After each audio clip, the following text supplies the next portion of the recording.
I entered the residence donning a dress for $5,000 and a diamond ring worth more than my head and the majority of people's automobile held in high regard. However, in a few minutes, my mother gave me an apron and inquired to offer beverages. That's when I understood in this case, money couldn't buy me respect. Family. Have you ever felt unnoticed in areas where you ought to be? Or whether you think that love should triumph above all obstacles. Hurdles, then you should listen to this narrative. Click the subscribe button and hold on tight, as this trip will allow your perspective on relationships, family, as well as your eternal value. I am Kesha, and I'll tell you what the most agonizing but transforming me life's narrative. A tale of love, treachery, and the instant I discovered that sometimes the strongest thing to do is to walk away, anything you are capable of. 2 years prior, I was living the life I believed to be my ideal. I was 28 years old and moving up the corporate ladder, working for a fortune as a marketing executive 500 business. I lived in my own flat in Chicago's downtown, a vehicle I'd worked through employment to support, and assurance theta salted from realizing that I had earned everything. Yes, I had. My mom instilled in me the belief that honesty and diligence would lead me where I desired to go. She was correct. However, she didn't alert me to locations where those items wouldn't exist sufficient. David stepped in at that point. Whitmore. David, that Whitmore indeed family. Who controls half of Silicon Valley and are more likely wealthier than a few little nations. However, when I first met him during a charity function where my business was, he wasn't the billionaire's sponsor. Son, he was only a man who made fun of me humor, who posed intelligent queries regarding my efforts and the people that supported meth. Whole evening rather than just on networking with those who may further his profession. We went on our first date to a little my neighborhood's Italian eatery, not an upscale location with a year-round waiting list, but a place owned by a family where the proprietor was always aware of my name kept the corner booth for me. David could have transported me, but he desired to view my universe. He inquired about my childhood, my aspirations, and my mom. While I worked 2 jobs to support myself. University. He paid attention to every word. Was important. His approach to my door I was already falling that night. The following 18 months were magical. David would bring coffee to my office and had get croissants from this bakery. Found. On weekends we would touring the city, visiting museums, experimenting with new eateries. He instructed me on how to take to the seas of Lake Michigan. I instructed him on how to prepare the cornbread my granny made. He discussed his job with sincerity. Enthusiasm for using technology to address actual issues. I disclosed my aspirations to launch my own marketing company one day. We fit together like a puzzle. Fragments, but here's the fairy thing. Stories. They don't get you ready for the sections that take place off the page. Overall, I didn't meet his family throughout those months. David would occasionally bring them up. Typically, he speaks with attentiveness that I was unable to fully comprehend. His dad, the tech empire was founded by Jonathan. His Patricia, the mother who oversaw the family's nonprofit organization. His Carolyn, my sister, appeared to be alive. Always present on a few social media platforms. Real. They were constantly on the go, always occupied, and just out beyond of grasp. I assured myself that it didn't issue. Not all people are near their family. However, I felt in my heart that it was more than that. I could see the path. When his phone rang, David shifted, and it was his mom. His shoulders manner nervous after receiving texts from his sister. His deflecting motion when I inquired about taking me to see relatives, happenings. Love causes you to lose sight of things you must not ignore. Next was Paris. David claimed to have traveled for work and asked if I would want to accompany them. Wandered the city for 3 days, consuming food at cafes on the sidewalk, getting lost within the Louvre. Our final night together brought me to the sunset at the Eiffel Tower. I should have anticipated anything. He continued to fiddle with his pocket of my jacket, but I was too preoccupied with awed by the scenery. When he squatted down on the vehicle, one knee with glistening tower behind him, and when visitors paused to snap photos, too was afraid my heart would explode. The ring was stunning, but much more so, I embodied every fantasy I had had, not the wealth or prestige, but thepledge. The assurance that I was selected, that I was enough, and that I was loved. He said, "Kesha," and his tone was shuddering. "You are the most amazing lady I've ever encountered. You inspire me, Tobe superior to me. Are you going to wed me?" I accepted before he had even completed theckery. The throng surrounding us burst into cheers. David put the ring on my finger. It illuminated like Aster. While bystanders applauded, we shared a kiss and snapped pictures. It was flawless. It was everything I could have ever dreamed. However, fairy stories end with the proposal. They don't demonstrate what occurs when you are brought home by the prince to meet a monarch and a queen. The phone rang twice. Following our return from Paris, David has been behaving peculiarly ever since the suggestion. Not thrilled, odd, but uncomfortable, odd. He would gaze at me at times. It seemed as though he was attempting to commit me face, as if he were getting ready for something that eluded me. He said, "Mom wants to meet you," putting the phone down. "She has extended an invitation to us to spend the weekend at the family's estate." I ought to have been thrilled after 2 years. I was at last going to get to know those who were most important to the man I adored. However, David seems to have just been given a sentence. "Are you all right?" I inquired, and he feigned a smile. Of course, she is simply picky regarding things. The family possesses specific customs, certain standards. I wish this to proceed smoothly. "It will," I stated, grabbing his hand. "I'm capable of managing I didn't know you spent the weekend with your mother." I was approaching the Whitmore the Hamptons mansion is situated on 50 acres, behind gates that are likely more expensive or greater than the homes of most individuals. As our vehicle I felt as I wound up the circular driveway, as though I had entered a new universe. The home was very amazing, all windows, ivy and stone, and the film that mirrored the heavens. Gardens extending in all directions, kept immaculately.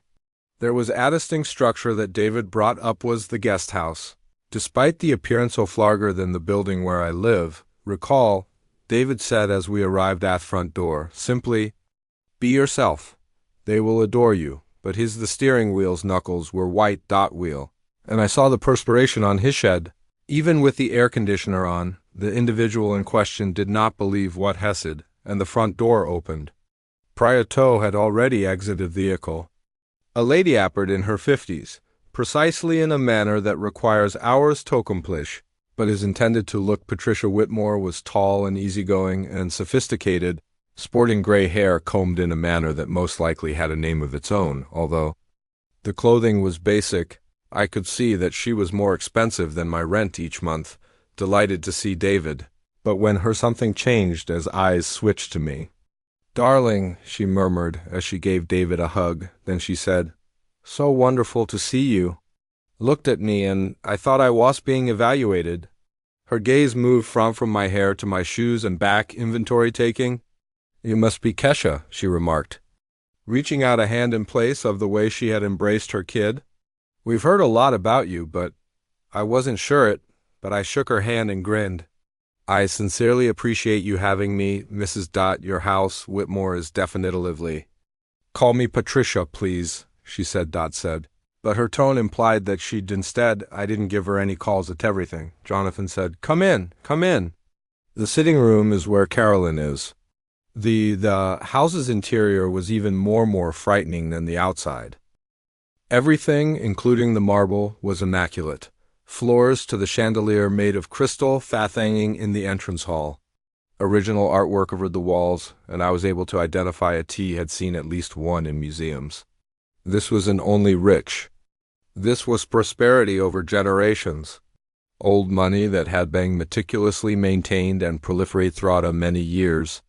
Jonathan, David's father, was older and taller than his son, whose black hair has become gray at same dark eyes and the temples. However, David had warm eyes. Jonathan was strategic.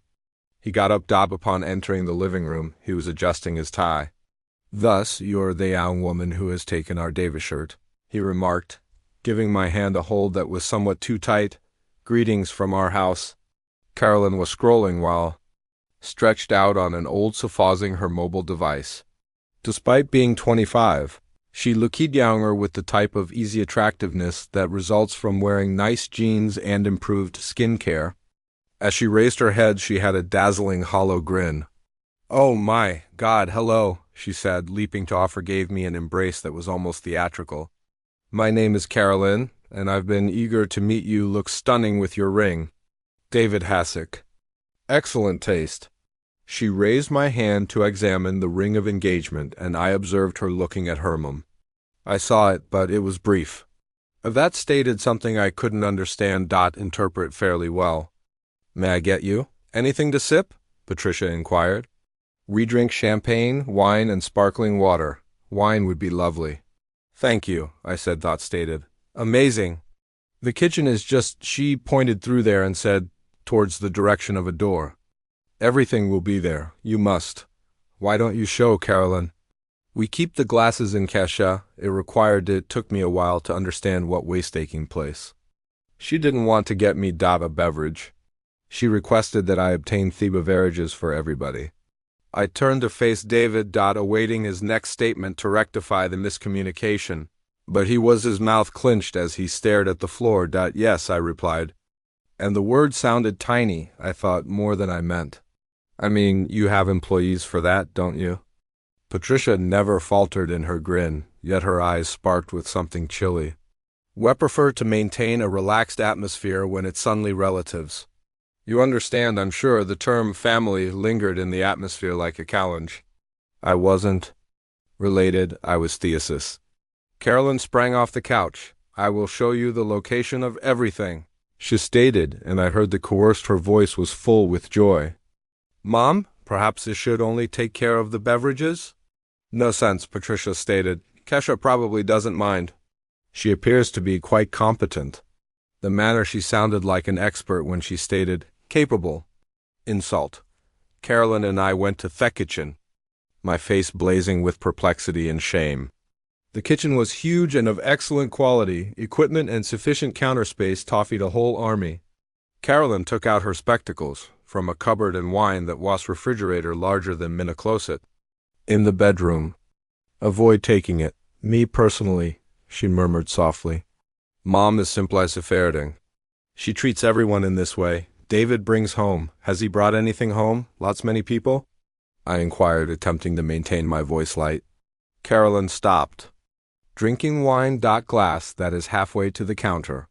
"Not really," she said. "In fact, you're first." I should have felt that way. Rather, it made everything exceptional. Worse, why was I the first if I was being handled like the hired assistant? I returned with the wine tray to performing the role I'd in a sitting room seems to have been allocated.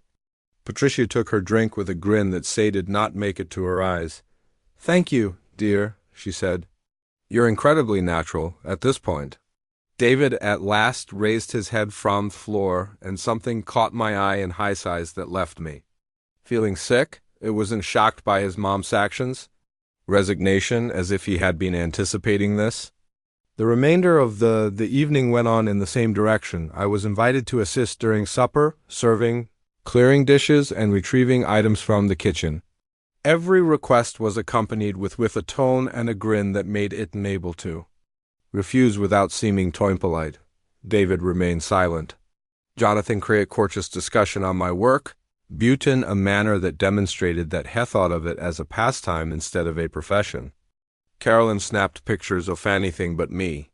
When we eventually leapt in the visitor room, I was sworn out in a way that was unrelated to spend the hour doing something. "Your mum despises as soon as the door shut," I said. "Me." David took a seat on the bed's edge, his head in his grasp. "She is not hateful. She simply needs time to get used to you." "What should I adjust to? Considering that I'm dark? Given that I am not from your entire world?" "Don't bring up race in this," I said. I could also hear the fatigue in his tone. "What is it about, then? Since I spent the night being treated in my own place like the maid celebration of engagement?" David remained silent for a considerable amount of time. When his voice was only a little bit higher than a murmur. Maybe I may have providegiving them the idea that you came from a distinct origin from your own, myth blood froze. What sort of impression? All I wanted was for them to be willing to meet you, so I might have said that your family was in company, which you visited private little things. He got up and moved towards the window. You told a falsehood regarding my identity. I told the truth. I simply cited specific elements of your context. What features? The reality that to pay for my education. My mother cleaned houses. Instruction. The fact that I put in 3 jobs to pay for college. The reality that I'm proud of my origins. Of you should be proud, of course. I'm pleased of you. However, you're unaware of what this family is similar. Their area anticipations, customs similar to how you treat your son's fiancée assistants. David winced. It's note regarding it. Fit is key. It concerns if someone is aware of our reality, our obligations, and you believe that I didn't. You're great, in my opinion. However, I believe you don't comprehend the under pressure. This bequest, there are strings attached to this legacy. Connected. Everything is under my mother's authority. Till I'm 35. If she doesn't like my options, she may interrupt you. She is able to interrupted me. I looked at him intently in the streaming moonlight through the window. I had fallen in love with this man. The man who had asked me to marry him in Paris, was fearful of his mother's wealth more than he cared about our future. What then? What are you saying? I'm arguing that you must have patience. You must demonstrate to them that you are welcome to join this family. May deal with this environment by acting as though be the greatest and pretend to be someone I'm not, a variation of yourself. That evening, he hardly got any sleep. I continued to consider Mimother about her 2 occupations before it to maintain our food supply and still made time to assist me with my schoolwork. I reflected on how she had instructed me to stand up in order to communicate with self-assurance, to never let anybody feel insignificant. I considered how she could see. She would be disappointed. I'm currently taking care of myself that no one's hold have to accept. The following morning was terrible. Patricia had organized a luncheon for charity at the residence and the list resembled a list of New York culture. I spent the morning assisting with setup, flower arrangement, silver polishing, ensuring everything was flawless. When the visitors began when I arrived, I attempted to join the dialogue, but I was constantly resigning kitchen duties. Could you check on the catering, Kesha? Patricia would grin the same way as she spoke. Kesha, I believe the wine should be replenished. There is a leak in the Kesha powder room. Every request was fulfilled. In front of other visitors, which makes it is evident to those present what my function is. Was a member of this family. I wasn't owned by David. Fiancé. I wasn't on an equal footing. I was thesis. The tipping point was when one of Patricia's companions, a lady with too little and too much plastic surgery, graciously gave me her empty champagne glass and said, "You're really skilled at this. Have you ever been employed by the Whitmores?" Long, I held her glass while I stood there, and experienced an internal rupture. Not my spirit, not simply my heart. The section off me that has consistently thought I belonged wherever I decided to be. To excuse myself into the loo. Where I sobbed for 10 minutes while locking the door. Minutes. As I emerged, David was standing in the corridor. "Are you okay?" he inquired. "No," I said. "I'm not feeling well. You're humiliating me in front of your friends and family, and you're allowing it happen. I spoke with my mum. She will be more adept at incorporating, myself included." David, I'm expected to becoming your fiancé shouldn't need me to mentioned. I ought to be presented as lady you intend to wed. Ought to be respected, and you are receiving respectful treatment. Are you joking with me now? Your momsy was asked by a buddy how long I've been employed by your family. That is, she believes. I'm the hired assistant. David's expression became pale. That's only a miscommunication. It's not a miscommunication. It's just what your mom wanted everyone to do what she wanted. Understand that I'm not welcome here. That I'm not suitable for this family, however incorrect. Then why don't you defend? Why don't you let them know that I'm your level? That I'm prosperous? In Myon, right. That I'm a blessing to you. David was silent for a while. Since I require their acceptance of you, if I exert too much pressure too quickly, they'll cut me off.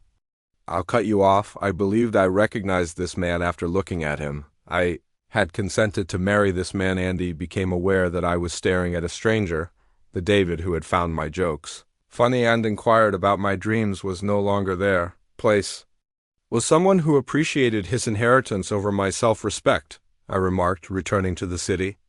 Keisha, just give it another day, please. Let meet night, speak with them, and explain the situation. Better still, describe what you am embarrassed that you misrepresented who. Since you were aware that they wouldn't accept the truth, I don't feel guilty about you, adore you. David, love is insufficient without deference, not without familiarity to defend you. I packed my bag as the luncheon went on downstairs. I heard giggling Andy Oleg. The voices of those who we would never have fit in that environment belong there, and I realized now that I never would. Patricia, as I was heading out, showed up in the lobby. Her visitors were gone, and she had abandoned the facade of civility. I'm happy that you're being, she remarked. This is sensible. What is it about? Realizing that this is unsuitable. David needs someone new who is aware of his world, his obligations. A person who can be a contribution to the legacy of this family. And you believe I'm not capable of being that person? Although you're a beautiful girl, you come from a totally different background, varying standards. This family has certain norms, specific customs that date back many generations. Guidelines. Such as what? Like showing respect to others. Like evaluating someone based on their morals instead of their bank account. Patricia grinned icily. Standard sick as realizing that certain bridges it's too far to go. You're smart. You can see that this is a lady. Would never be effective due to my race. Due to the fact that you are not one of us. Finally, the truth was shouted out loud. Not concealed or clad in civility. Ben asked for beverages to be served. It wasn't among them, and I wouldn't. I responded, you're right. I'm not one of them of you, and I appreciate that. Left that house with my head in it. Held high, but I was falling on the inside. Separate. When David contacted me, I didn't look back. I'd had enough. Returning to the city by car seemed like me life's longest 3 hours. I held on to considering. The ring I'm wearing, regarding the assurances David had given in Paris regarding our intended future collectively. It was all based on a basis of falsehoods. Upon arriving home, I removed the ring and placed it on my kitchen worktop. The light caught it. Through my window. Still lovely, still flawless, but it wasn't mine. No longer. It was owned by someone who may be a part of that universe. Someone who might grin while receiving the same level of servant in her own role of festivities. David gave a call.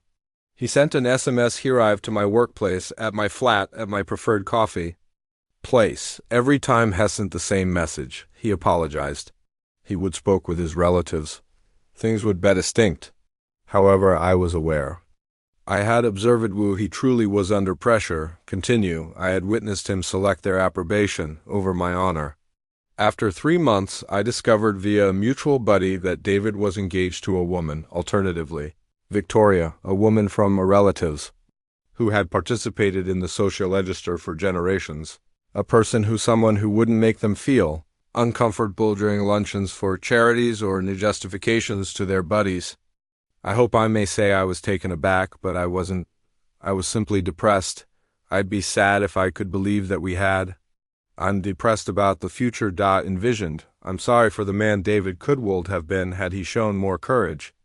However, the thing with rock bottom is this. It provides you with a strong base on which to rebuild. Continue. I plunged myself into my task with a fresh ferocity. I initiated my own marketing company since I would always dreamed. I was surrounded by people. Who rejoiced with my accomplishment rather than doubting my value. I had relationships with males. They presented their family to me with pride rather than regret. After 2 years, I attended a business gathering when I saw her in Manhattan. Patricia Whitmore, seated at a table in the corner of the hotel restaurant, is still in superb condition. Together, still exuding that chill style. She had a younger woman. With her, who had the appearance of being Carolinister, most likely the new daughter-in-law, I could have taken a stroll. Past, acting as though she wasn't there. Booty stopped for something, Mrs. Whitmore stated as she walked up to her table. What? Ash looked up in astonishment, and I noticed that the instant she identified me. Her flawless for a brief moment, the prepared expression slipped. Second. How unexpected, Keisha, she remarked. The marketing summit is why I'm here. I'm actually one of the keynote speakers. I observed her as she processed this information, observed her examining my fitted outfit, my assured demeanor, the accomplishment that emanated from every strand of my body. How wonderful, she replied. However, her voice was close. David would undoubtedly be eager to learn how well you're doing. Would he? He got married, I heard. I hope he's content. He is. It's Victoria. She is ideal for our household. Surely, yes, she is. There was stillness for a while. Patricia then took a step. I was astonished. She got to her feet. I question if I may have a private conversation with you for a moment. According to her, we moved away from, and for the first time since, the table. Patricia Whitmore looked like she had met me. Not sure. I owe you an apology, she said. Whispered. My actions during the weekend was unsuitable. I allowed my worries to about safeguarding my family's cloud judgment for using Basichanor. I looked at her face, attempting to recognize the reasons for this admittance. Why did you decide against it? Time viewpoint. Observing David with his new marriage and understanding that the one he decided to win our approval isn't the one who make him happy. You believe that I did. Believe you pushed him to improve. Victoria is beautiful, but she's never pushes him. She never requests that he mature or make a difference or advocate for anything. She is precisely what we believed we were looking for. Nevertheless, he shrunk, more careful, not as much as the man who went down love with you. I sensed a release, a knot of anguish and rage in my chest that had remained for 2 years. Thank you. I responded. Thank you for saying that, but Mrs. Whitmore, to be honest, David made his decision. He put your endorsement ahead of our relationship. I am not capable of, it's not something I would forgive. She nodded slowly, as if to reiterate. Simply wanted you to know that I understood, that I was mistaken about you, regarding what my youngster needs someone like you. I hope you have the capacity to forgive someone from your heart. Old woman's errors. I'm able to pardon, too can't forget though, and I can't act as though the incident was only a miscommunication. You behaved in this manner towards me, because you didn't believe I deserved your sin. Not due to my identity as a person, however, due to my origins, she answered. You're right. And almost stood there for a time, apologizing. Qualities who may have had relatives in another existence, in a different universe where more important than legacy was love. I should come back, I murmured at last. Naturally, the presentation is in an hour. As well as Kesha. I hope you understand that you're a remarkable woman, was reared by her mother. You were a blessing to David, even though he was too stupid to notice. Walking after leaving that discussion, I felt anything unexpected. Conclusion, not because to Patricia's apology, but since I understood that I didn't require her to proceed, I must apologize. I'd already proceeded. I had already established a life. It was richer and fuller than anything else. David and I could have had that. In the evening, I gave my mom a call from my how was the presentation in the hotel room. It went really well, but most significantly, I met someone from my past. Today, a person who instructed me in crucial lesson. What was that lesson? Sometimes that's the greatest thing you can if you're not receiving what you believe you desire. My mom chuckled. Seemed kind and recognizable on the phone line. I've been attempting to instruct. Baby, you've learned that lesson throughout your life. I'm happy you figured it out at last. I adore you. Mom, I appreciate you teaching me about my worth. I also adore you, my darling. Now, describe this presentation to me. I would want to listen to everything. As I sat down that night on my hotel room bed, I thought regarding the girl who entered that mansion 2 years prior, in need of approval from those who would never recognize her worth. I considered the woman. I had grown to believe in her own value, surrounded by celebratory individuals instead of doubting her directly to it. David sprang to mind. Most likely at home with his ideal spouse, living his ideal life and experiencing only thankfulness. Thankfulness that I had learned to leave early enough. Thank you for giving me the courage to chose myself over a necessary leveto be smaller. Above all, I believed about my mom, who had brought me up to feel that I was sufficient. Just as I was, she had always been correct. I was sufficient. I had always been sufficient. I simply must locate anyone who could see it. In Paris, David gave me a ring that was lovely, but there were strings attached. String attachments that would have bound me to a life of regretting who I was to shrink myself in order to fit entering areas that weren't intended for. I like to be alone myself rather than with someone who requires me to be unique. Being alone is preferable to being together someone who refuses to defend. I prefer to leave a fairy tale than inhabit a nightmare disguised as a dream, since this is what I discovered. From that Hamptons weekend. Love isn't love at all without respect. Simply need to dress up in lovely language and costly jewelry. And I'm worthy of better. We all do more than that. If this story spoke to you, you're not by yourself. These similar issues affect thousands of women. Daily challenges. Please share this video. With a person who should hear it. To read more tales about discovering.